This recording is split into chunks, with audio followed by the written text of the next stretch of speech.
এই সাংবিধানিক গণভোটের কিছু নাই। আপনাকে যদি গণভোট করতে হয়, জনগণের ম্যান্ডেট নিয়ে সংসদে এসে সংসদে পাস করার পরে সেই বিষয়গুলো গণভোটে যেতে পারে। আমাদের মধ্যে একটা কেন জানি স্বৈরাচারিতার একটা মনোভাব চলে আসছে। আমরা মনে করি যে আমার দফা, আমার দাবি, আমার চিন্তা না থাকলে তাইলে কিন্তু আমাদের এই এটাকে গ্রহণ করা যাবে না। তো সুতরাং এই দীর্ঘ আলোচনার পর যে কনসেনসাস হয়েছে, এটা বাস্তবায়নের ক্ষেত্রে কনসেনসাস হতে হবে।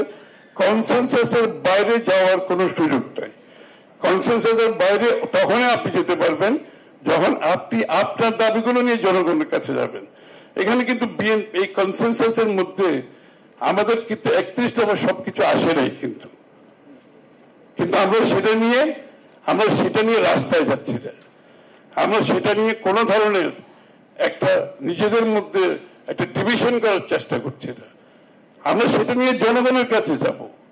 আমাদের যে বিষয়গুলো কনসেনসাসে আসে নাই, আমরা কিন্তু আগামী নির্বাচনে সেইগুলোরই আমরা জনগণের কাছে যাব, এবং যে যতটুকু ঐক্যমত হয়েছে এটা তো আমরা বাস্তবায়ন করবই, আর যেগুলো তো ঐক্যমত হয় নাই সেগুলো আমরা জনগণের কাছে নিয়ে যাব।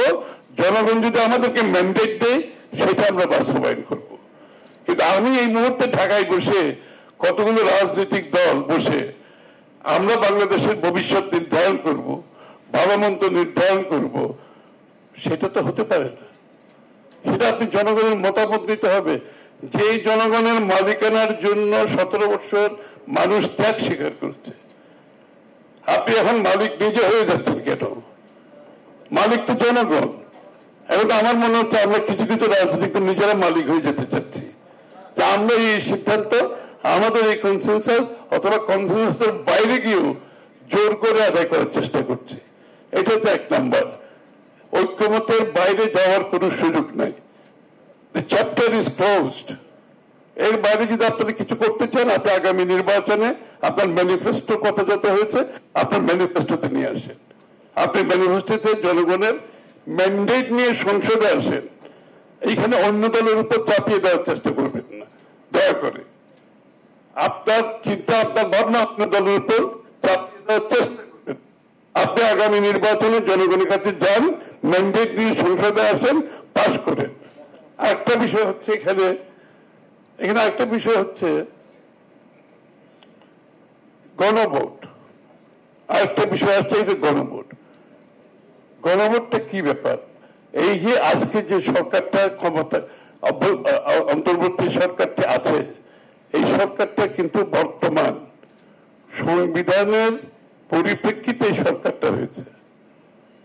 বর্তমান সংসদে এটাকে মাথায় রেখে কিন্তু বর্তমান অন্তর্বর্তীকালীন সরকার শপথ নিয়েছেন বর্তমান সংবিধানের নিয়ে, এবং এই সংবিধানে গণভোটের কিছু নাই। এই সংবিধানে গণভোটের কিছু নাই। আপনাকে যদি গণভোট করতে হয়, আপনি বাংলাদেশের বর্তমান সংবিধান অনুসারে আপনাকে আগামী দিনে যে সমস্ত দল তাদের ইচ্ছা রূপরেখা থাকতে পারে, প্রস্তাব থাকতে পারে, তাদেরকে জনগণের ম্যান্ডেট নিয়ে সংসদে এসে সংসদে পাস করার পরে সেই বিষয়গুলো গণভোটে যেতে পারে। সংসদে পাস করার আগে গণভোটের কোনো প্রভিশন বর্তমান সংবিধানে নাই।